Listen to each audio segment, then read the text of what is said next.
Right. So I was reading the power rankings today, and I noticed something when I got over to the Dallas Mavericks. Something very interesting about them this season, a very interesting development, has been how good they have been in the absence of Luka Doncic.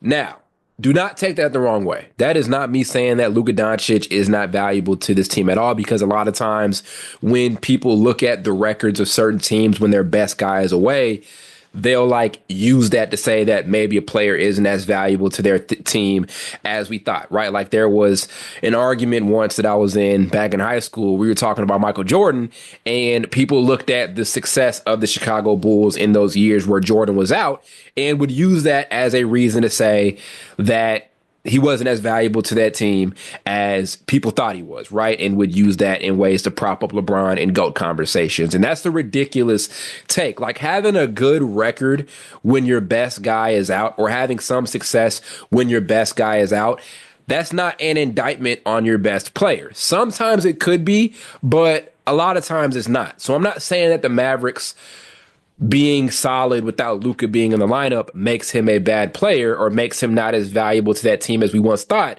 That's not what I'm saying at all. I'm just saying that it has been pretty impressive that they have found some success without Luka. And that's actually propping up the team more and the other guys more, instead of downing Luka, right? So that's one thing I wanted to point out. Me saying that is not saying that Luka is not valuable to this Mavericks team. But what I noticed about that in particular is they are 7-2 in games where they have been with Kyrie and without Luka. So in those games where it is Kyrie Irving being like the number one option and Luka's out and not playing at all, they are 7-2. And that got me thinking a bit. Where's the MVP buzz right now for Kyrie? If we look at like the top 10 on the NBA's MVP ladder, Kyrie's not in there.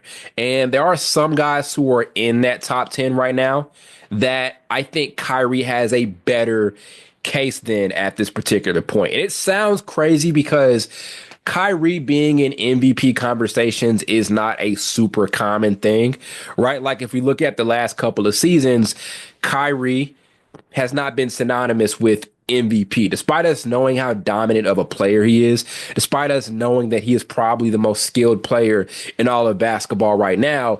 He just hasn't been able to put up MVP seasons. Amazing seasons, sure thing. All NBA seasons, sure thing. All-star seasons, sure thing. But MVP, not so much. And that's because there have been other guys who have been more impressive. And that's also because Kyrie's always been like somewhat of a second fiddle to somebody else over the last few seasons, or maybe not a second fiddle, but he's kind of sharing certain duties with another guy. So before he got here to Dallas, it was him and Kevin Durant, right? Like, I understand why Kyrie isn't getting a ton of MVP buzz, because it's tough to do so when you're playing with another superstar. And Kyrie has played with a lot of other superstars over these last few seasons. But I'm looking at that 7-2 with Luka being out, and I'm looking at his numbers this season.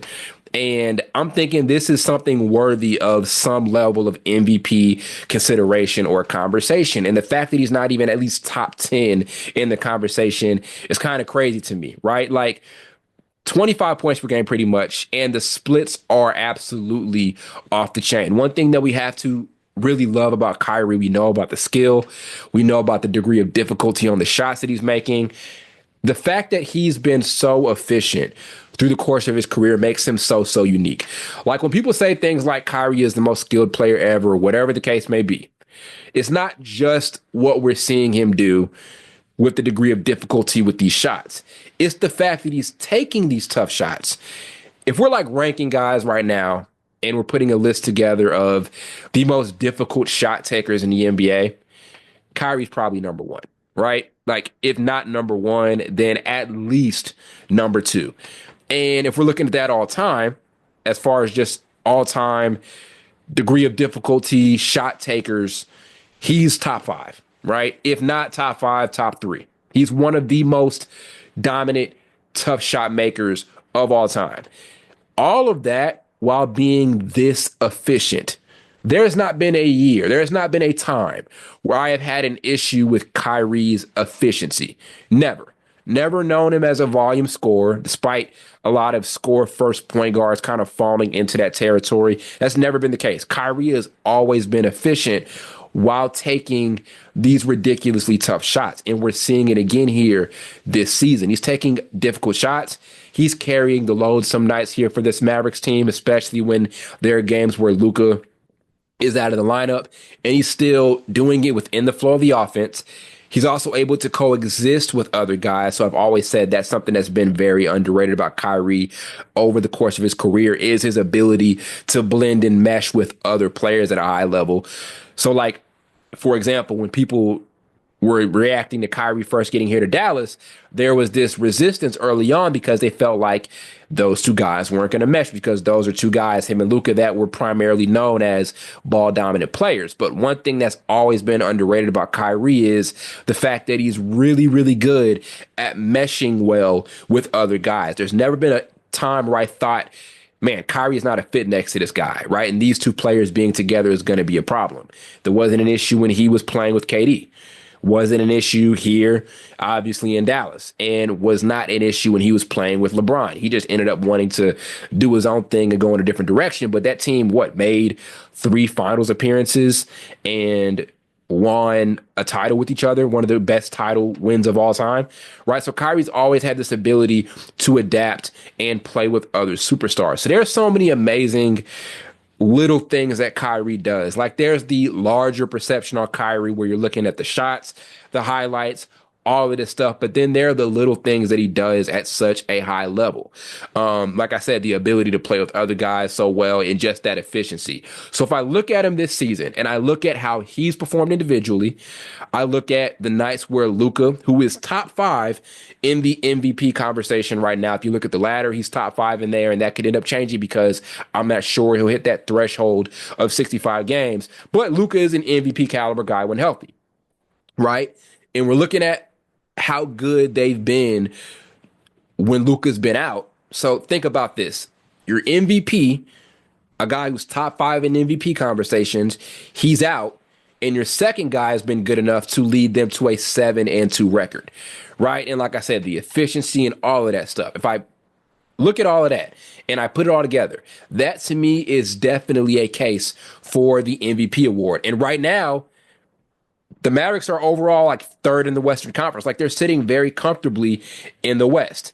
If I look at the top 10 on the MVP ladder right now, obviously he doesn't have a better case than Nikola Jokic, who's at number 1. Doesn't have a better case than Giannis. Doesn't have a better case than SGA. Doesn't have a better case right now than Luka. And doesn't have a better case, in my opinion, than Jason Tatum, right? So that's your top 5. I don't think Kyrie is top 5 right now. But I'm not sure where the love is at outside of that top 5. There is a case for Kyrie having a more impressive season than Victor Wembanyama. Victor Wembanyama has been unbelievable. But if we're balancing stuff out, you look at Kyrie's ability to keep this team afloat with Luka being out and the Mavericks' overall record. There's that. So there's an argument there for Kyrie being over Victor. There's an argument for Kyrie being over Karl Anthony Towns, who's like 7th on the MVP ladder right now. Donovan Mitchell is somebody who I think is a bit too low on this list, and I would also consider Mitchell being above Wemby and Cat. De'Aaron Fox at 9. Kyrie definitely has a better case than De'Aaron Fox.